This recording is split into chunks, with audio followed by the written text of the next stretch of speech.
Ventured off this weekend to do the Goodwater Loop in Georgetown, Texas, and had an eventful trip. So stick around, we'll give you the good, the bad, and the ugly of the trip.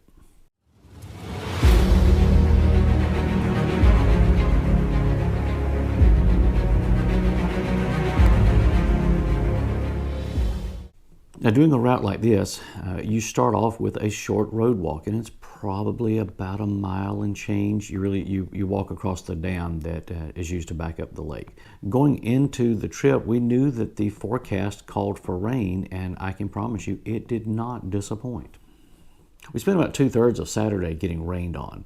It was relatively high chances, but it looked like it was scattered throughout the day, and we were quite soggy by the time we made it into Camp Lake. Now, we were shooting for about 16 miles and change on Saturday.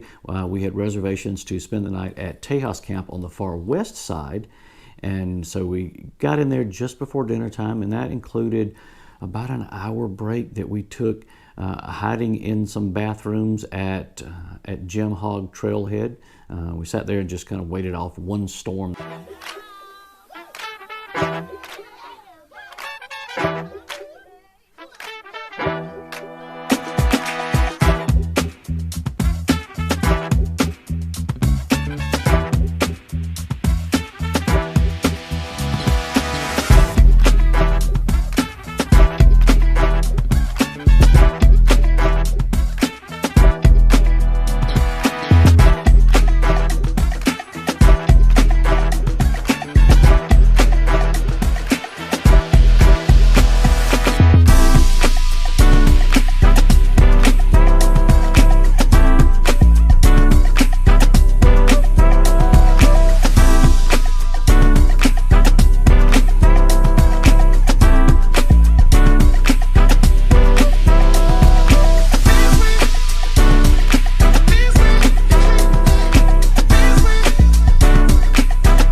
And I can tell you, my little adventure dog companion, Topo, was an absolute rock star. She was just barreling down the trails.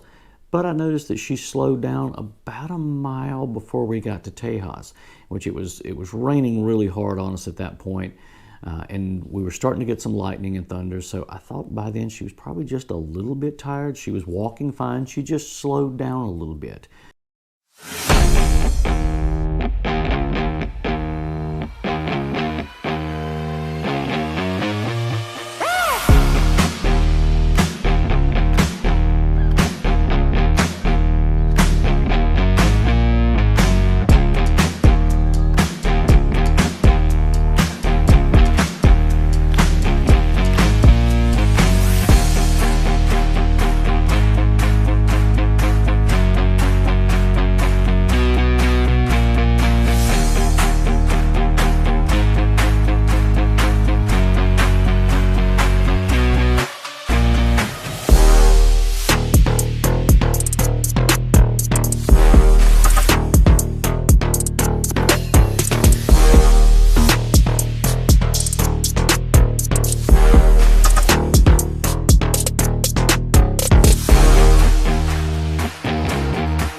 after the evening storm blew through and everyone sort of rested for a minute and kind of cooled down immediately, I noticed that she was gimping a little bit on her foot. So I got out the headlamp and started digging around, and she had a nice little splinter in the bottom of her foot that I think she picked up right there at the end of the trail, because like I said, she'd had zero issues with it going in.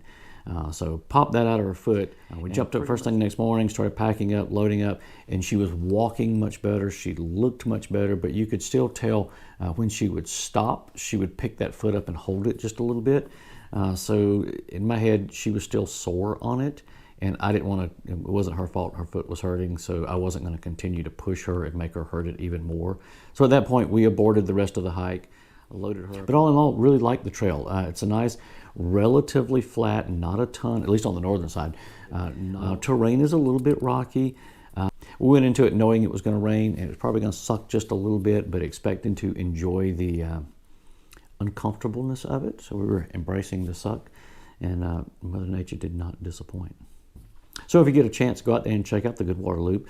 The trail's really well maintained. It's not marked the best in the world, but it is generally pretty easy to follow. And I did find the All Trails maps to be pretty darn spot on. For you're out on the trail watching this, as always, just remember, left foot, right foot, repeat. We'll see you out there soon, maybe on the Goodwater Loop.